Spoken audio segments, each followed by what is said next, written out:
പ്രവാസലോകത്തെ വാർത്തകൾ. Fujairah free സോണിൽ പ്രവർത്തിക്കുന്ന മിഡോഷ്യൻ സർവകലാശാലയിൽ നിന്നുള്ള ബിരുദങ്ങൾക്ക് UAE-യിൽ ഇനി അംഗീകാരമില്ല.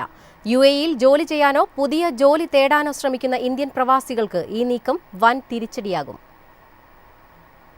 മിഡോഷ്യൻ സർവകലാശാല നൽകുന്ന അക്കാദമിക് യോഗ്യതകളൊന്നും ഇനി രാജ്യത്ത് അംഗീകരിക്കില്ലെന്ന് UAE തൊഴിൽ മന്ത്രാലയം അറിയിച്ചു. ഇത് UAE-യിൽ ജോലി ചെയ്യാനോ പുതിയ ജോലി കണ്ടെത്താനോ ശ്രമിക്കുന്ന ഇന്ത്യൻ പ്രവാസികളെ ഈ നീക്കം നേരിട്ട് തന്നെ ബാധിക്കും. UAE നിശ്ചയിച്ചിട്ടുള്ള ദേശീയ നിലവാരങ്ങളും ഗുണനിലവാര മാനദണ്ഡങ്ങളും പാലിക്കുന്നതിൽ സർവകലാശാല ഗുരുതരമായ വീഴ്ച വരുത്തിയിട്ടുണ്ടെന്നാണ് മന്ത്രാലയം കണ്ടെത്തിയിരിക്കുന്നത്. രാജ്യത്തിന്റെ അക്രഡിറ്റേഷൻ ആവശ്യകതകൾ പാലിക്കാതെയാണ് മിഡോഷ്യൻ സർവകലാശാല വിദ്യാഭ്യാസ സേവനങ്ങൾ നൽകിയിരുന്നത്. അതിനാൽ സർവകലാശാലയുടെ ബിരുദ സർട്ടിഫിക്കറ്റുകൾ ഉപയോഗിച്ച് UAE-യിൽ പുതിയ ജോലി തേടാനോ നിലവിലെ ജോലിയിൽ പ്രൊഫഷണൽ ലൈസൻസ് നേടാനോ ഇനി സാധിക്കില്ലെന്നതാണ് തിരിച്ചടിയായിരിക്കുന്നത്. UAE-യിൽ ഉപരിപഠനത്തിന് ആഗ്രഹിക്കുന്ന ഇന്ത്യൻ വിദ്യാർത്ഥികളും നിലവിൽ ജോലി ചെയ്യുന്ന പ്രവാസികളും പ്രതിസന്ധിയിലാണ്. വിദ്യാഭ്യാസ യോഗ്യതയുടെ അടിസ്ഥാനത്തിൽ നൽകുന്ന ചില റെസിഡൻസി വിസകളെയും ഇത് ബാധിച്ചേക്കും. News desk MyFin TV. ഇന്ത്യയും ഒമാനും സമഗ്ര സാമ്പത്തിക കരാറിൽ അടുത്തയാഴ്ച ഒപ്പുവച്ചേക്കും. പ്രധാനമന്ത്രി നരേന്ദ്രമോദിയുടെ മസ്കറ്റ് സന്ദർശന വേളയിലാകും കരാർ യാഥാർത്ഥ്യമാകുക. ഇന്ത്യയും ഒമാനും സമഗ്ര സാമ്പത്തിക പങ്കാളിത്ത കരാറിൽ ഒപ്പുവയ്ക്കുന്നതിന്റെ അന്തിമഘട്ടത്തിലാണ്.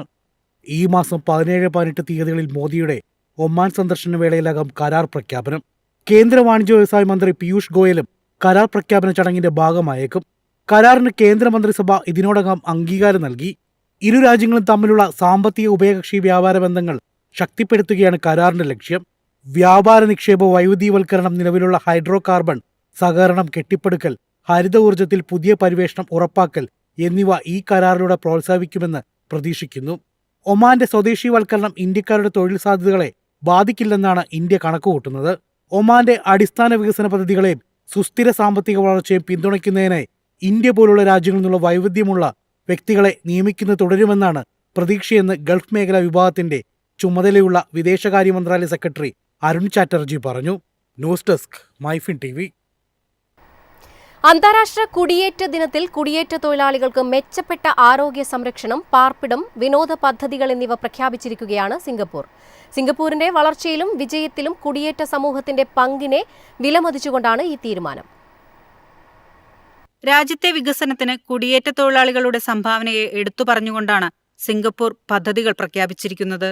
വിദേശ തൊഴിലാളികൾക്കുള്ള ആരോഗ്യ സംരക്ഷണം, താമസം, കായിക പദ്ധതികൾ എന്നിവ മെച്ചപ്പെടുത്തുമെന്നാണ് പ്രഖ്യാപനം. രാഷ്ട്രം കെട്ടിപ്പടുക്കുന്നതിലും ജനങ്ങളെ പരിപാലിക്കുന്നതിലും ഗാർഹിക തൊഴിലാളികൾ ഉൾപ്പെടെയുള്ള കുടിയേറ്റ തൊഴിലാളികൾക്ക് മന്ത്രി ടാൻ സീ ലെങ് അഭിനന്ദനവും അറിയിച്ചു. ഇന്ത്യ, ചൈന, തെക്കുകിഴക്കൻ ഏഷ്യ എന്നിവയുൾപ്പെടെ ദക്ഷിണേഷ്യയിൽ നിന്നുള്ള കുടിയേറ്റ തൊഴിലാളികളാണ് സിംഗപ്പൂരിൽ കൂടുതലുള്ളത്. ഇതിൽ 10 ലക്ഷത്തിലധികം പേർ നിർമ്മാണം, മറൈൻ പ്രോസസിംഗ് മേഖലകളിൽ ജോലി ചെയ്യുന്നുണ്ട്. News desk MyFin TV.